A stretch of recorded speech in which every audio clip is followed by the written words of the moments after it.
Deflection number 2, blind faith. It's a pleasant notion to believe that good things will come to those who wait, but reality tells a different story. A bad decision reveals its consequences at a time you cannot choose.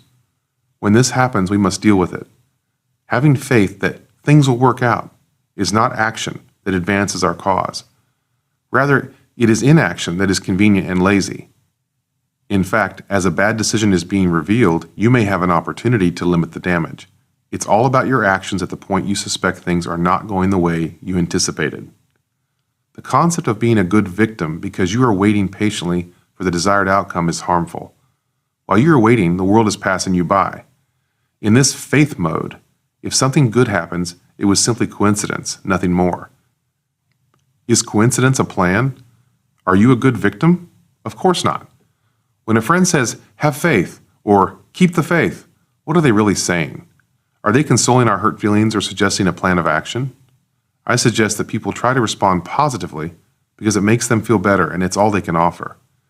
They don't know your situation well enough to really dig in. The real action is up to you. We can tolerate the opinions of others, but we need to hold firm to our personal truths about faith and optimism.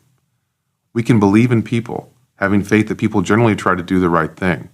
We can have faith in God. We can have faith in a cause. However, that's where the usefulness of faith ends. We have no control of those things. The player sitting on the bench has faith that he or she will get into the game, while the others are in the game, playing, making it happen. Faith is not action. When we trip over a bad decision, we need to have confidence in ourselves and embrace the fact that the long-term consequences of this bad decision will be determined by our actions from this moment forward. We can make it better or worse.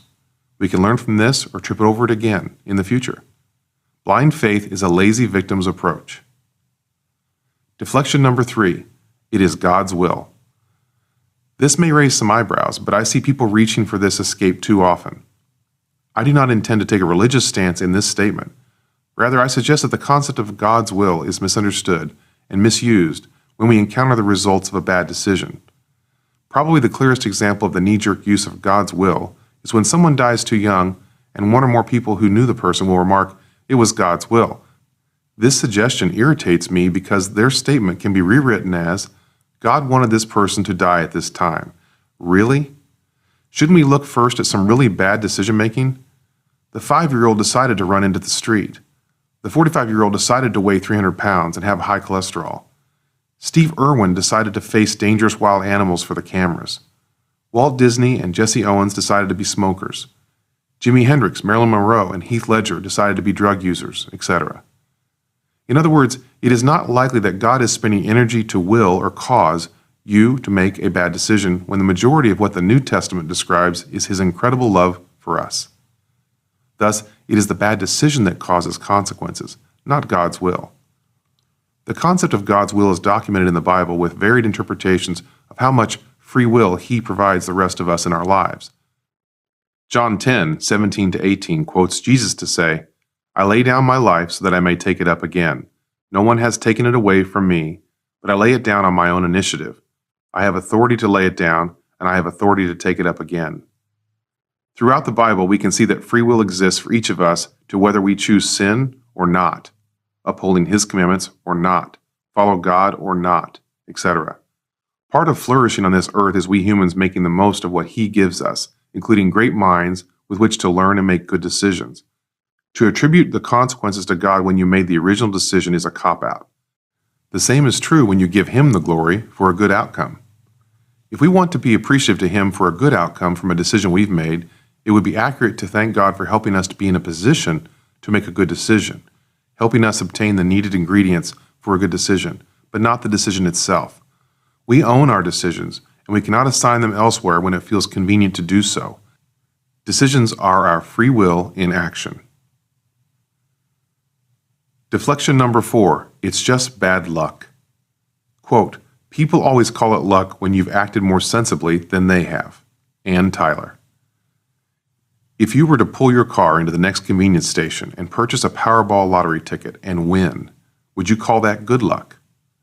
If you get back onto the highway and are driving behind a large truck and it throws a rock to crack your windshield, would you call that bad luck? What is luck?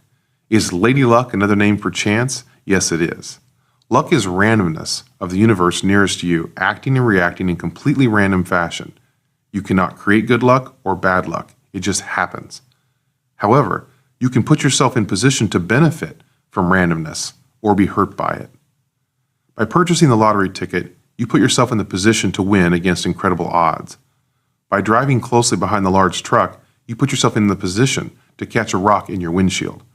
Once you put yourself in any position, the results are random and the outcome is based upon probability, known also as the odds.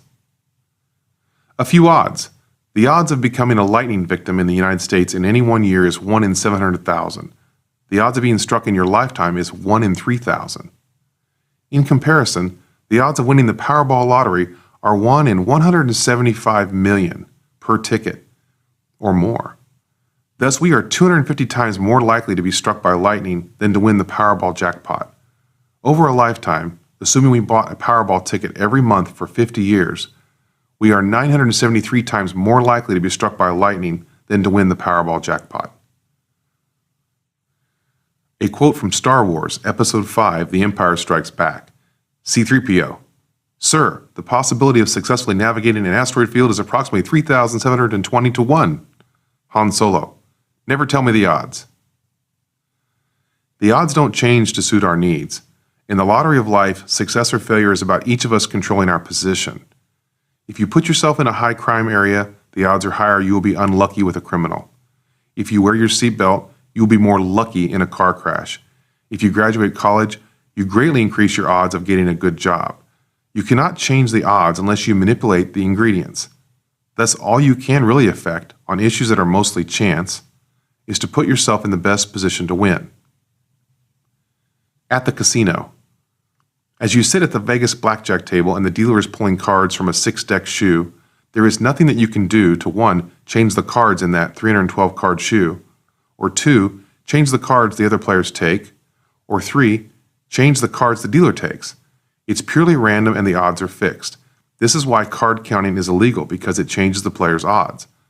Legally, you can only control your knowledge of the rules and winning strategies. Some players change tables. Fact. At any casino, the game odds are all against you, less than 50%. Thus, players know that if a lucky streak happens, walking away preserves the gain. Otherwise, you'll eventually give it all back to the house. What does this have to do with bad and good luck? Have you ever heard someone say, I ran into a streak of bad luck? When bad luck happens, we must realize we put ourselves in position to make that possible. When good luck happens, we should note that we put ourselves in position to benefit from chance. What we should not do is fall prey to believing that luck is due to anything other than randomness, or believing we had anything to do with creating luck, other than putting ourselves into position to benefit from it. Did you know? Several psychology studies have shown that, in general, women tend to attribute their success to good luck, while men attribute their success to their own skill. Conversely, women tend to attribute their failure to their own lack of skill, while men attribute their failure to bad luck. Deflection number 5, denial. It's not true.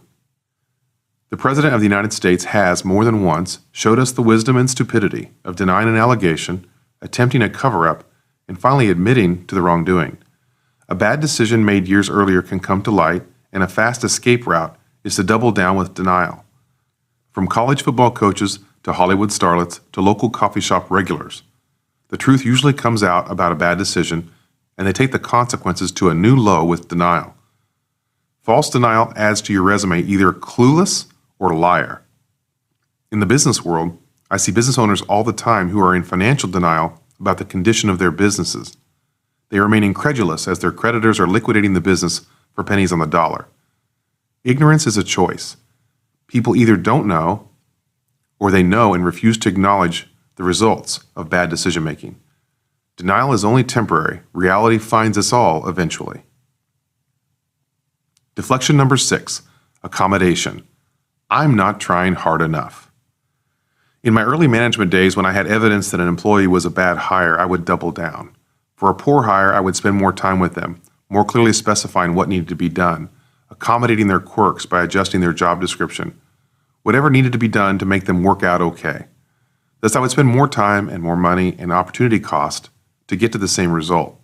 They departed the business anyway. We do this in dating relationships and marriage as well. Accommodation makes us feel recommitted to the relationship via the belief that the reason the relationship is not working must be due to our lack of effort and understanding. This belief is usually incorrect. The flaw is in the ingredients. Accommodation is too hard to sustain, and once the heroic effort stops, the real result appears again.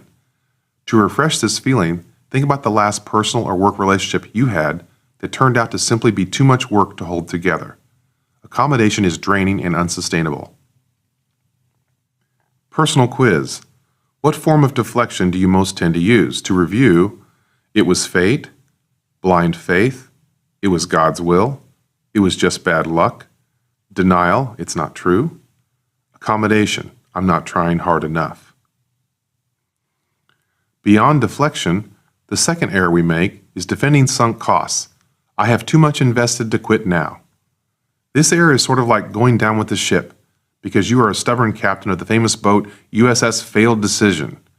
It is a common failure in second decision-making to reflect upon all the cumulative effort and investment up to this moment and lament, I have worked at this so long, I have invested so much, or I have come too far to quit on this now. An everyday example is the car you've had for 10 years that has been reliable, but you have had to make expensive repairs lately, and another big repair is needed now. The wrong consideration is the money you have spent on the car up to this moment. That is sunk cost. It is immaterial to this decision now. It doesn't matter what you have spent or how long you've owned the car. The correct consideration is how much value you are guaranteed in the future with this new repair versus your alternative course of action. If the present value of the car, when fixed, is less than or equal to the cost of this new repair, you know it is a bad decision. Another common example involves two people in a dating relationship where one is happy and the other is not. The old, this isn't going anywhere feeling. The unhappy party is waiting for the other person to change or make a decision, commit, or succeed, and it is not happening as the clock is ticking on their lives. Yet rather than take action, we've been dating a long time, clouds their judgment of the unhappy person as he or she is defending a sunk cost. Don't deflect by considering your prior investments. All that matters are the benefits going forward among alternatives you have in this immediate fork in the road. Personal quiz. What is a current situation where you are defending a sunk cost and staying with it when you know you shouldn't? Error. Accepting the unacceptable. The damage-causing alternative to deflection is acceptance with modifications. We are taught to compromise throughout our lives. Our parents teach us to work it out or make compromises to resolve differences between us and others. However, it is a huge mistake to compromise when it involves accepting what we previously labeled unacceptable. Our judgment is impaired at the moment of possible compromise, and we should not be reevaluating our prior determination. It's like rethinking your diet resolution with the ice cream sitting in front of you. Compromise of this type causes you damage. It is a tempting and convenient tactic to modify what we will accept in order to make what is available fit our needs and wants. Can you imagine compromising on your shoe size when shopping for dress shoes? A single size difference can bring a lot of pain for you as long as you wear those shoes. It is the same consequence for your future if you accept the unacceptable. You will come to your senses and regret it later. A dad's advice. My friend's father is a behavioral psychologist. He gave her this advice. For anything important, make a list of the things you want. Make a list of the things you don't want. You won't get everything you want. Do not settle for a single item on the list of things you don't want. Quote, waiter, there's a fly in my soup. It's okay, sir, there's no extra charge. Will you accept flies in your soup? We are vulnerable to accepting the unacceptable when we are unprepared with the list of what we will not accept. Creeping tolerance of unacceptable factors in an important area of our life is a slippery slope. We must be aware of the things we absolutely do not want. Examples. I will not accept attending college near my hometown. I will not accept living an entire adult life in the same place. I will not accept marrying a short man. I will not accept dating a smoker. I will not accept being an overweight person or being married to someone who is. I will not accept having debt. I will not accept a career working indoors or at a desk. I will not accept marrying someone who doesn't want children. I will not accept always worrying about my finances. We should not compromise by accepting the unacceptable. You will be grateful tomorrow for having a stronger backbone today. Personal exercise, my unacceptables. Thinking about what you want in the near future or long-term future, make a list of what you don't want. What is your list of unacceptables? Error, goal grooming. The saddest and worst reaction to a bad decision is to perform goal grooming. We lose when we adjust our goals to fit the circumstances or the current results. I didn't want that job anyway. I didn't really need to see Paris. Marriage or children doesn't have to happen for me.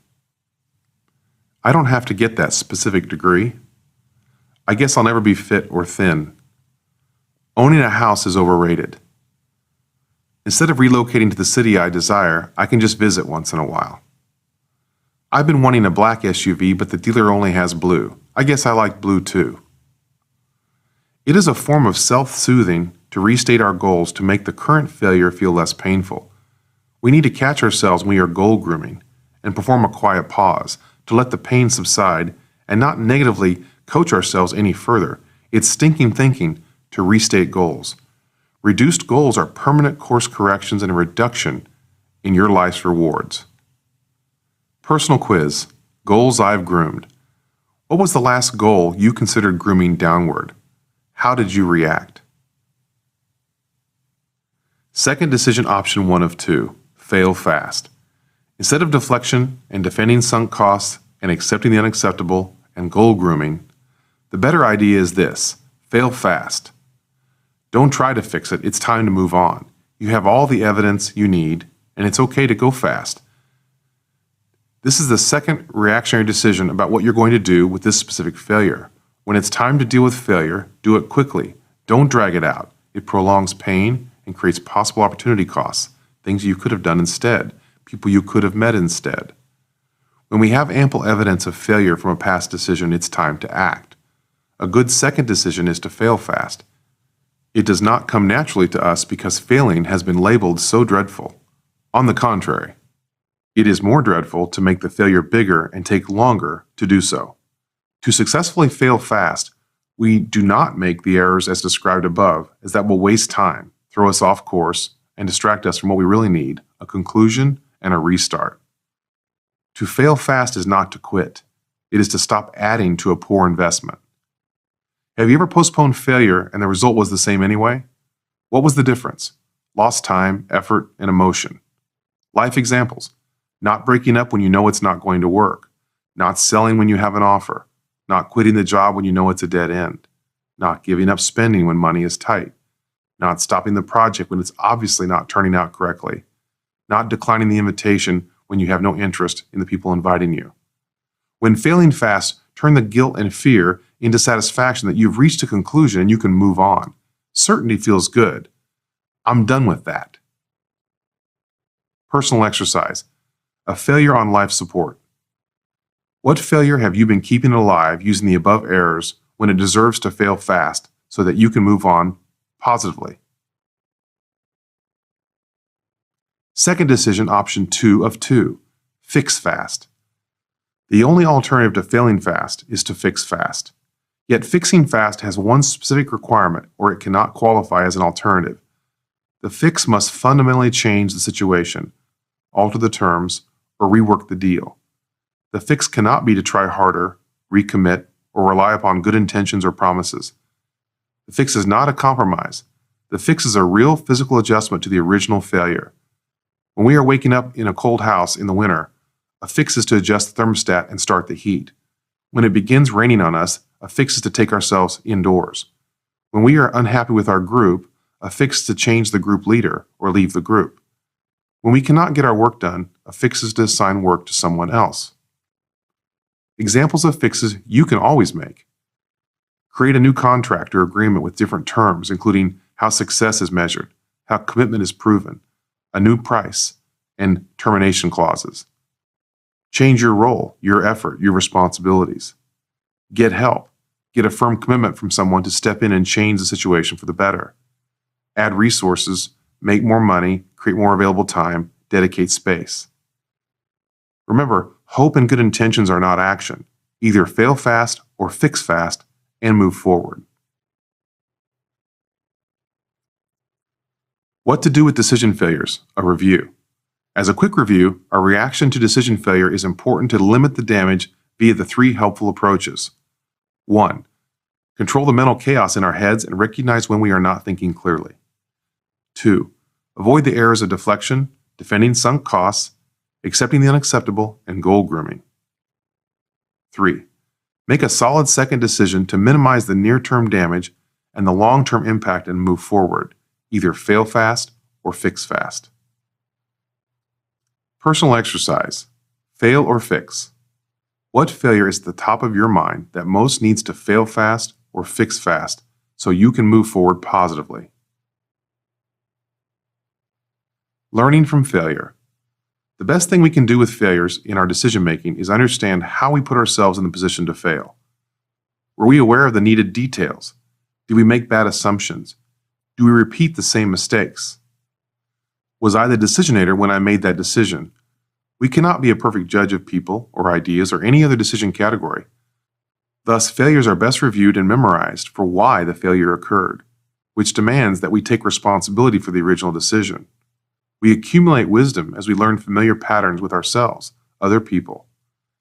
If we can perform an autopsy on a bad decision and conclude why and how we failed, we will spot the pattern and be in a position to recognize the same damaging path next time, sharpening our decision-making discipline. Over time, you will know your tendencies, such as, I make the worst decisions when I'm stressed.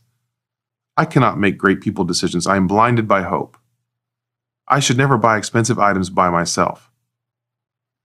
I tend to overcommit because I cannot tell others no. I hurry my decisions because I want to get going and I must slow down. My decisions usually include justifying the decision with good intentions that I failed to deliver. I tend to give other people too much credit in my decisions and I'm usually disappointed. My search for the ideal romantic relationship has grown to dominate my thinking. Personal exercise, a big fail. What was the root cause of your last big decision failure? What did you learn about yourself from that decision?